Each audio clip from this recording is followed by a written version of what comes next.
নমস্কার সবাইকে বন্ধুরা। আগামীকাল হনুমান জয়ন্তী। আপনারা বজরংবলীর পুজো করবেন, খুব মন দিয়ে পুজো করবেন। যারা নিষ্ঠাভাবে পুজো করেন বজরংবলী তাদের 12 মাস 30 দিন রক্ষা করেন। যে কোনো বিপদ আপদে তিনি রক্ষা করেন। জানেন তো বজরংবলী শিবপুত্র ছিলেন, পবনপুত্র ছিলেন, আর তিনি পরম রাম ভক্ত ছিলেন। তিনি জয় শ্রীরাম ধ্বনি দিয়ে সারা পৃথিবী জয় করে নিয়েছিলেন। তার একটাই মন্ত্র ছিল জয় শ্রীরাম। এই জয় শ্রীরাম ধ্বনিতে তিনি এত শক্তি পেতেন, নয়তো আপনারা ভেবে দেখুন, শ্রীরাম তিনি তার ভাই লক্ষ্মণ যখন লঙ্কাপতি রাবণের আক্রোশে পড়লেন, তো লঙ্কাপতি রাবণের হাজার হাজার লাখ লাখ সৈন্য, আর প্রভু শ্রীরামের কি ছিল? কোনো মানুষ সৈন্য তার ছিল না, তার ছিল কয়েকটি বানর সৈন্য, আর ছিল পরম ভক্ত বজরংবলী শ্রী হনুমান। এই বজরংবলী হনুমান আর তার বানর সেনা নিয়ে লঙ্কার মতো এত বড় বিশাল সাম্রাজ্যকে তিনি ধ্বংস করে দিয়েছিলেন, আর লঙ্কাধিপতি রাবণকেও ধ্বংস করে দিয়েছিলেন। তার পুরো পরিবার ধ্বংস হয়ে গিয়েছিল, কেবলমাত্র তার ভাই তিনি ছিলেন পরম রাম ভক্ত, তাই কেবলমাত্র তিনি বেঁচে ছিলেন। বিভীষণ, লোকে বলেন ঘরের শত্রু বিভীষণ, তো ওই বিভীষণ ছিলেন পরম রাম ভক্ত, তাই কেবলমাত্র তিনিই বেঁচে ছিলেন, আর কেউ কিন্তু বেঁচে থাকেননি। তো বন্ধুরা, আপনারা পরম রাম ভক্ত বজরংবলীর পুজো করবেন, তাকে সিঁদুর দেবেন, ফল ফুল বিভিন্ন রকম নৈবেদ্য সাজিয়ে পুজো করবেন। খুব ভালো বার পড়েছে মঙ্গলবার, আর যারা প্রতিদিনই মঙ্গলবার শনিবারে বজরংবলীর পুজো করেন খুবই ভালো। যারা সিঁদুর দেন বজরংবলীর গায়ে, বজরংবলীর গায়ে সিঁদুর দিলে শনিদেব খুব খুশি হন, তিনি প্রফুল্ল থাকেন। এই জন্য এক কাহিনীও আছে। একবার বজরংবলী শনিদেবকে তার লেজ দিয়ে আষ্টে পৃষ্ঠে বেঁধে দিয়েছিলেন। তিনি কিছুতেই ছাড়াতে পারছিলেন না, কেননা তিনি বলেছিলেন যে তিনি সবাইকে দেখে নেন, আর উনি বলেছিলেন আমাকে আপনি দেখতে পারবেন না, কেননা আমার প্রভু শ্রীরাম আমার সাথে থাকে।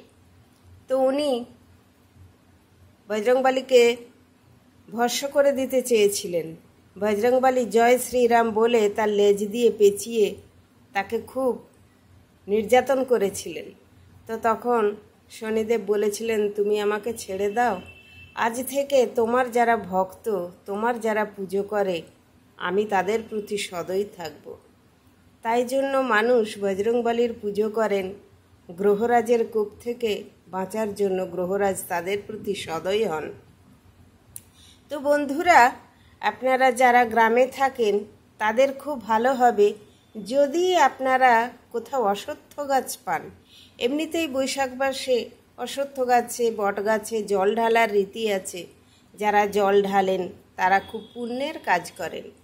তো আপনারা কয়েকটা অশ্বত্থ পাতা নিয়ে 9টা হোক, 11টা হোক, 15টা হোক, 17টা হোক, 21টা হোক, আপনারা অশ্বত্থ পাতা নিয়ে সেই অশ্বত্থ পাতায় তেল সিঁদুর দিয়ে জয় শ্রীরাম লিখে কিংবা শুধু রাম লিখে আর মালা করে বজরংবলীর গলায় পরিয়ে দেবেন। তিনি পরম খুশি হয়ে যাবেন, আর আপনার পরিবারকে সমস্ত বিপদ আপদ থেকে রক্ষা করবেন। যদি এই কাজটি করতে পারেন তো খুব ভালো হবে। আর যদি তা না হয় তো কলা পাতা কেটে তাতে জয় শ্রীরাম লেখে আর বজরংবলীর কাছে রাখবেন। বজরংবলীকে সিঁদুর দেবেন, তিনি সিঁদুর দিলে তিনি খুব খুশি হন। সেই নিয়েও এক কাহিনী আছে। একবার বজরংবলী দেখেন যে মাতা সীতা স্নান করে এসে অশোক কাননে বসে আর কপালে সিঁদুর দিচ্ছেন, সিঁথিতে সিঁদুর দিচ্ছেন। তাই দেখে হনুমানজি বললেন, মাতা আপনি কেন সিঁদুর দিচ্ছেন? তখন মাতা সীতা বললেন যে সধবা মেয়েরা সিঁদুর দেয় কেননা তার স্বামীর মঙ্গল হবে বলে, স্বামীর আয়ু বৃদ্ধি হবে। তখন বললেন যে প্রভু শ্রীরামের আয়ু বৃদ্ধি হবে, মঙ্গল হবে। তখন উনি কি করলেন, অনেক সিঁদুর এনে সারা গায়ে লেপে দিলেন, ঢেলে দিলেন। তখন মাতা সীতা বললেন, তুমি এ কী করলে বাবা, তুমি সারা গায়ে সিঁদুর লেপে দিলে কেন?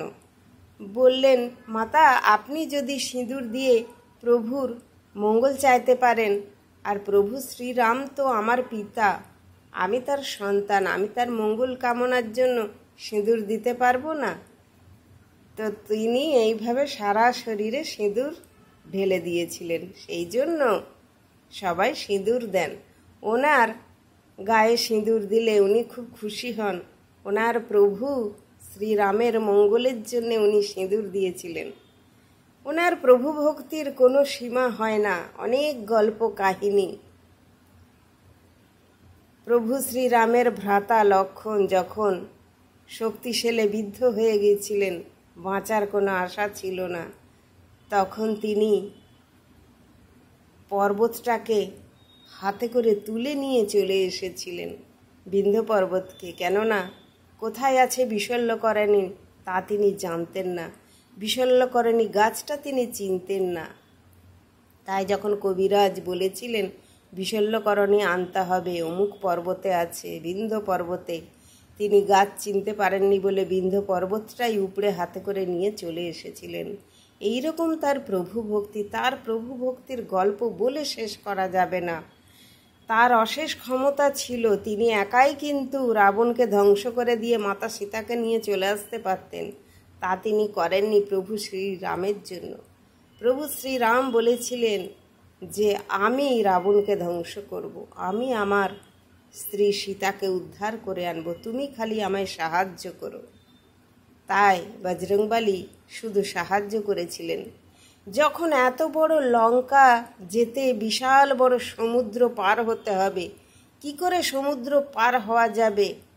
কোনো জাহাজ নৌকা তো কিছু নেই, কি করে পার হওয়া যাবে? সবাই যখন চিন্তায় আকুল, তখন হনুমানজি জয় শ্রীরাম বলে পাথরে আপনার একটি সাদা চক দিয়ে জয় শ্রীরাম লিখে আর সেই পাথরটি জলে ফেলে দিলেন। সঙ্গে সঙ্গে দেখা গেল পাথর জলে ডুবে গেল না, ভেসেছে। এইভাবে জয় শ্রীরাম লিখে লিখে পাথরের সারি করে দিয়ে দিয়ে একটা বিশাল সেতু বানিয়ে নিলেন লঙ্কায় যাবার জন্য। এই রকম তার প্রভু ভক্তির নমুনা আমরা পেয়েছি রামায়ণে। তার প্রভু ভক্তির কোনো সীমা নেই।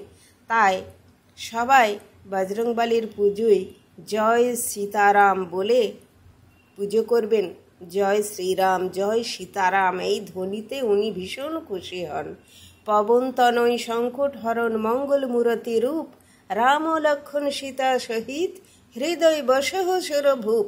জয় সংকট মোচন হনুমান जी की जय। जय सीताराम, जय सीताराम, जय सीताराम।